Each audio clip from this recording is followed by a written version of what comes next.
मेरे प्यारे साथियों, परीक्षा पे चर्चा के इस महत्वपूर्ण एडिशन में आपका बहुत बहुत स्वागत है। इस बार परीक्षा पे चर्चा कुछ अलग है, कुछ खास है।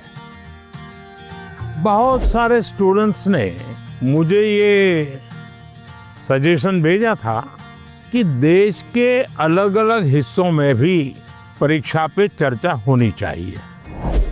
तो इस बार मैंने देश के अलग अलग हिस्सों में भी स्टूडेंट के साथ बैठ करके परीक्षा पे चर्चा की।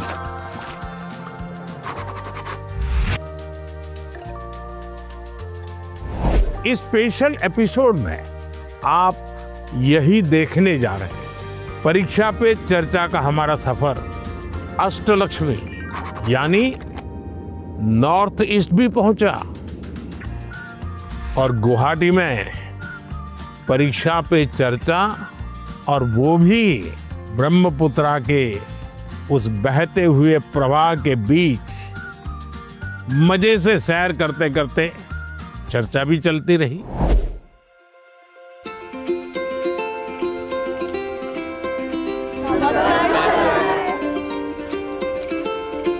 चलिए बैठिए। प्रणाम माननीय प्रधानमंत्री जी, हम सभी आपको एक गमछा पहनाना चाहते हैं। जरूर। असम में आए और गमछा न हो।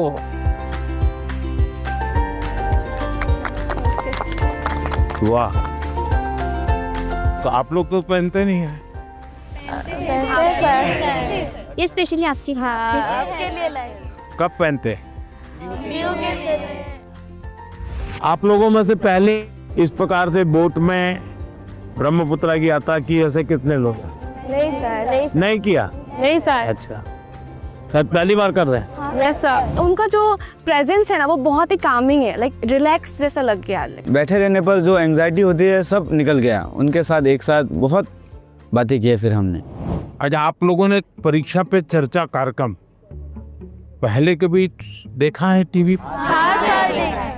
अच्छा, कभी आप लोगों ने वो किताब देखी? Exam warrior. तो उसमें से फिर आपको पहले जो सोचते थे परीक्षा के पहले और अब सोचते हैं, उसमें क्या फर्क है? किताब पढ़ने के बाद या कार्यक्रम देख क्या फायदा हुआ आपको? परीक्षा से इतना डर नहीं लगता। आपके जो मंत्र दिए हैं ना, वैसे जैसे कि लाइक परीक्षा को एक सेलिब्रेशन उत्सव की तरह सेलिब्रेट करना चाहिए।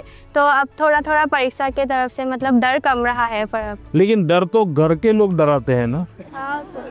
हैं? पूछते हैं कि लाइक वो एक नंबर कहाँ गया, क्यों काटा एक नंबर। जीवन में अगर संतोष हो जाता बस बहुत हो गया, अब क्या, तो फिर जीवन में प्रगति नहीं होती। ये जीत तो रहनी चाहिए मन में, लेकिन उसके लिए मैंने मंत्र में एक बात बताई है। सर हमें किसी और से प्रतियोगिता नहीं करना चाहिए। शाबाश। मैंने ये कहा है कि हमने लगातार खुद से कंपटीशन करते ही रहना चाहिए। कोई हमें कहता भी 99 आए, एक क्यों नहीं आया? ठीक है, उन्होंने कहा, बात अलग है।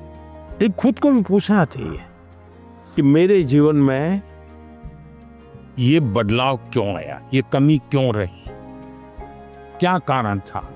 The way he spoke just really made me feel very friendly environment and we were very great to meet him.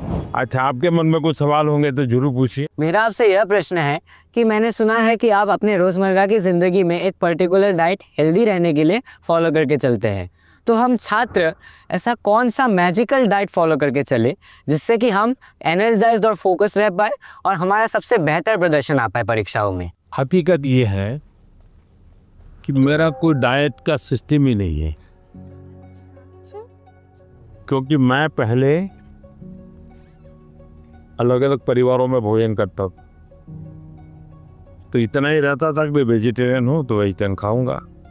फिर उस घर में जो होता था वो मैं खाता था।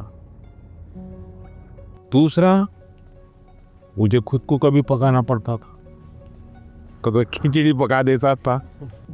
खिचड़ी खाते हैं नहीं हम। डाइट आपकी पसंद का होना चाहिए, यानी ऐसा नहीं दवाई की तरह डाइट नहीं खाया जा सकता। और तय करो कि पेट भर के खाना है कि मन भर के खाना है।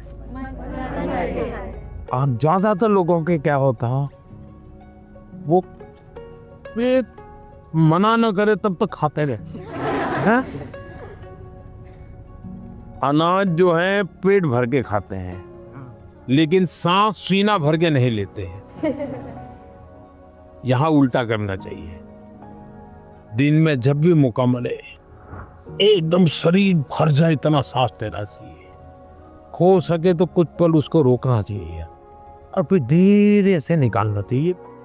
हम लोग क्या करते हैं, खाना यानी बाकी 50 कामों में शरीर को सबसे आखिरी प्रायोरिटी देते हैं, लास्ट प्रायोरिटी।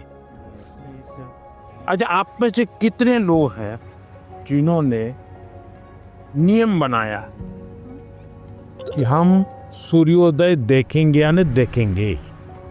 ऐसे कितने?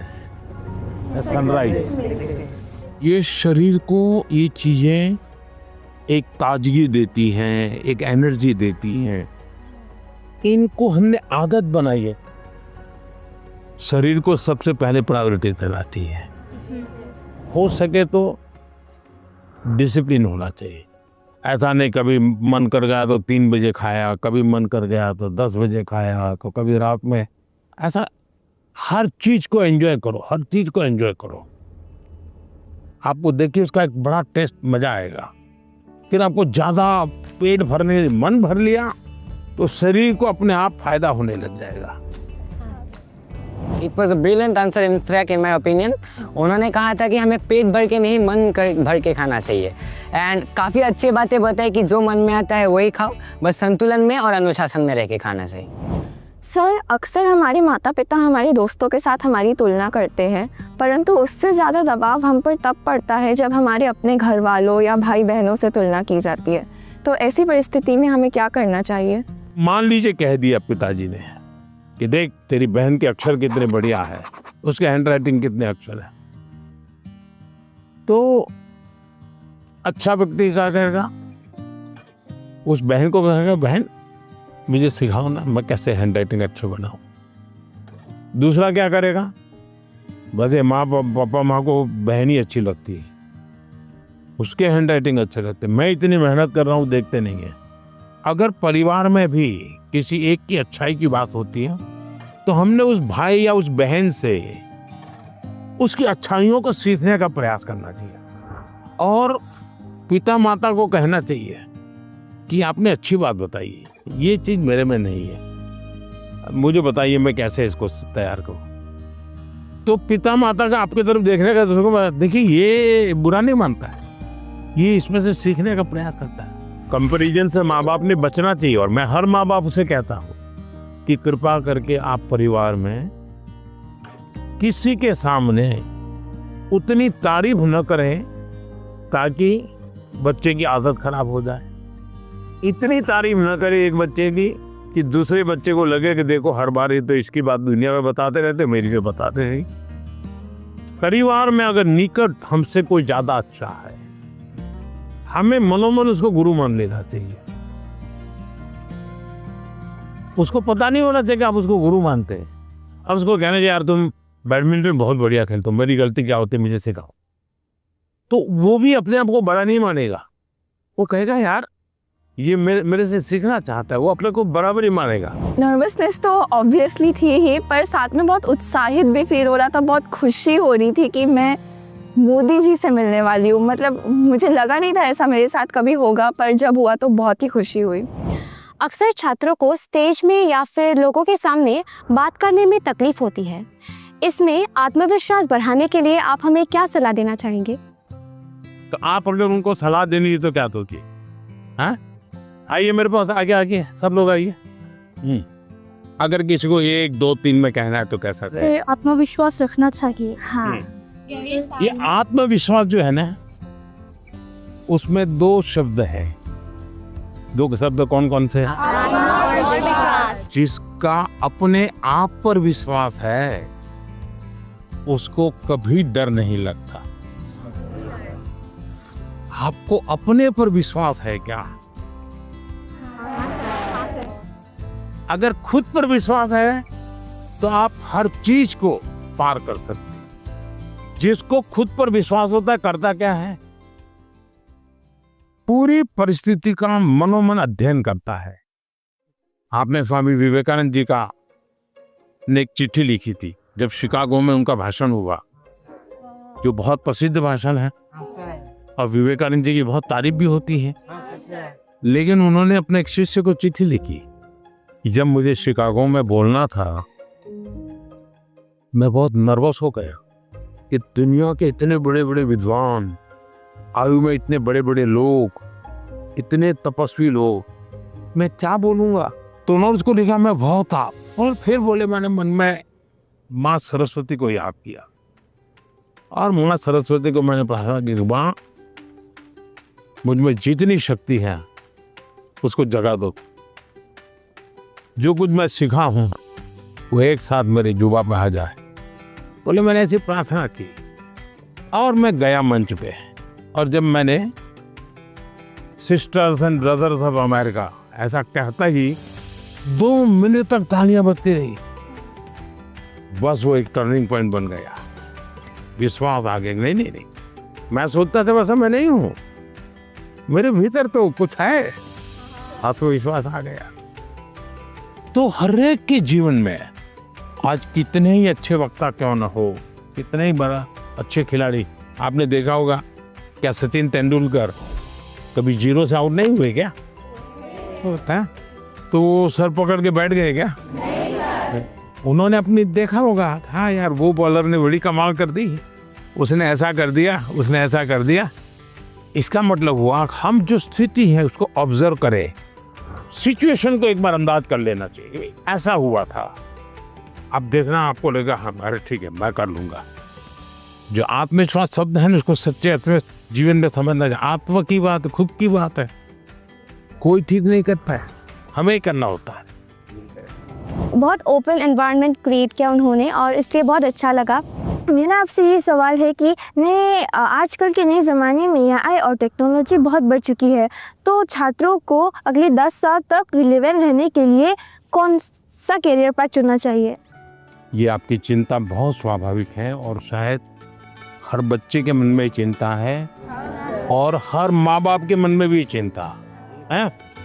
देखिए, समाज जीवन में इस सत्य को स्वीकार करना होगा कि निरंतर विकास होता ही रहता है, बदलाव आता ही रहता है। दुनिया कितनी बदल जाए, हर एक के लिए अवसर होता ही होता है।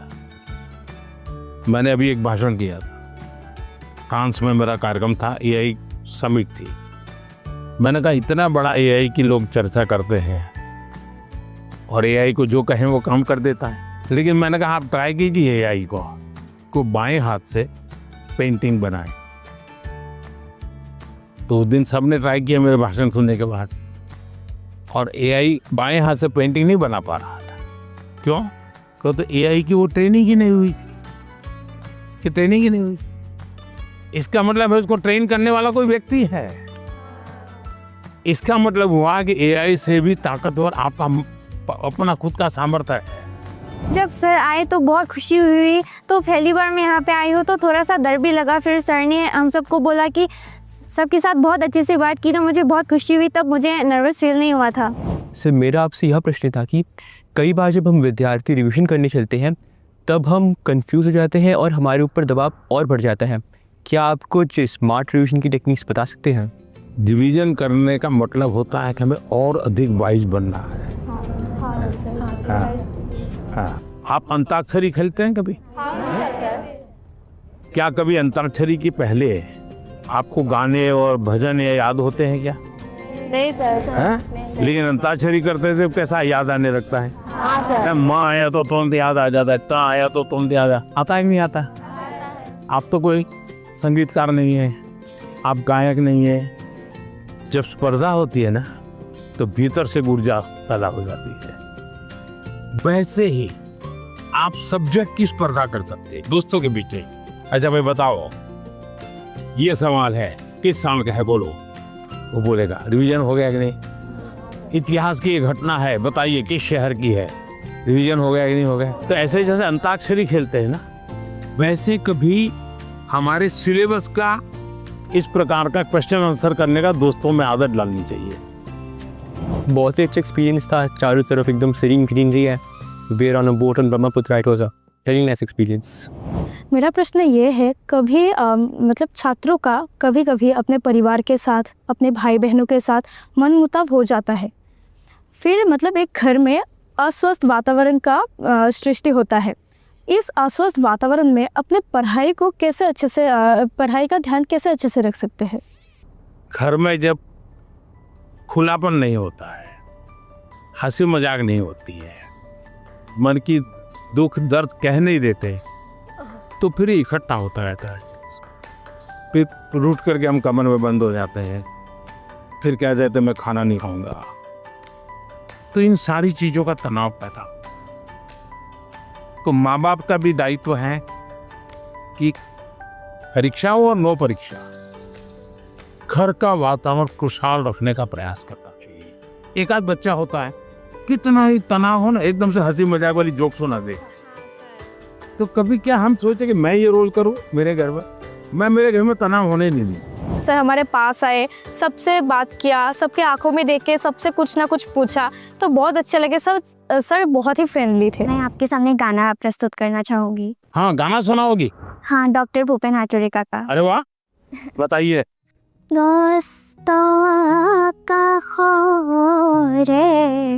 সপোন ৰহত ভাঙি ক্লান্ত লুই তৰে হেঙুলীয়া পানী। वाह, क्या अर्थ होता है इसका? सर ये ब्रह्मपुत्र नदी के ऊपर ही है।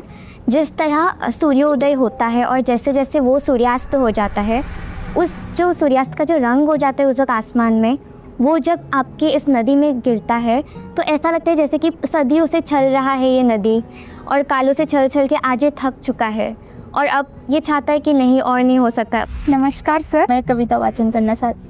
मेरा कविता का शीर्षक है कोशिश करने वालों की कभी हार नहीं होती। लहरों से डरकर नौका पार नहीं होती, कोशिश करने वालों की कभी हार नहीं होती। नन्ही चींटी जब दाना लेकर चलती है, चढ़ती दीवारों पर 100-100 बार फिसलती है। मन का विश्वास रगों में साहस भरता है, चढ़कर गिरना गिरकर चढ़ना नहीं अखरता है। आखिर उसकी मेहनत बेकार नहीं होती, कोशिश करने वालों की कभी हार नहीं होती, कोशिश करने वालों की कभी हार नहीं है। वाह, मुझे भी हमारे असम के बारे में गाना सुनाना है। सो অসম আমাৰ ৰূপহী গুণৰো নাই শেষ, ভাৰতৰে পূৰ্ব দিশত সূৰ্য উঠা দেশ। सबको आता होगा ना? গোটেই वो सब गाइए। অলেখ দিৱস ৰাতি, অসম দেশৰ দৰে নাপাওঁ ইমান ৰসাল মাটি, ভাৰতৰে পূৰ্ব দিশৰ সূৰ্য উঠা দেশ। Thank you sir. बहुत अच्छा लगा। आज कभी सोचा नहीं था कि माननीय प्रेम सर जी से ऐसे मिल पाऊंगी, उनसे ऐसे बात कर पाऊंगी, तो बहुत अच्छा लगा आज। हमारे गांव में आज हमारे घर के पास माइजान टी स्टेट है। वहाँ पर मेरी मामी 8 सालों से चाय पत्ती तोड़ने की काम देखती है। ओह, तो आप चाय बागान से है? यस। आप पढ़ती हैं अच्छी तरह, माँ पढ़ाती है और चाय का भी काम करती है, तो क्या लाई हो? आपके लिए चाय पत्ती लाई। तो मुझे चाय बनानी होगी, हैं? चलिए, बहुत बहुत धन्यवाद। आपकी माँ को हमारा प्रणाम कह देना। मैंने आप चाय के डिब्बे गिफ्ट किए थे, तब सर ने कहा था कि मुझे बचपन की याद आ गई।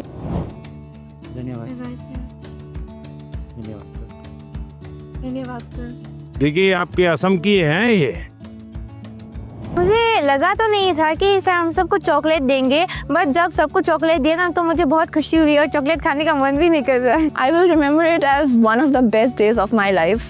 मैंने कभी सोचा ही नहीं था कि टी गार्डन का लड़का होकर मैं प्रधानमंत्री जी से मिल पाऊंगा। मुझे विश्वास ही नहीं हो रहा है कि मैं प्रधानमंत्री जी से मिल पाया।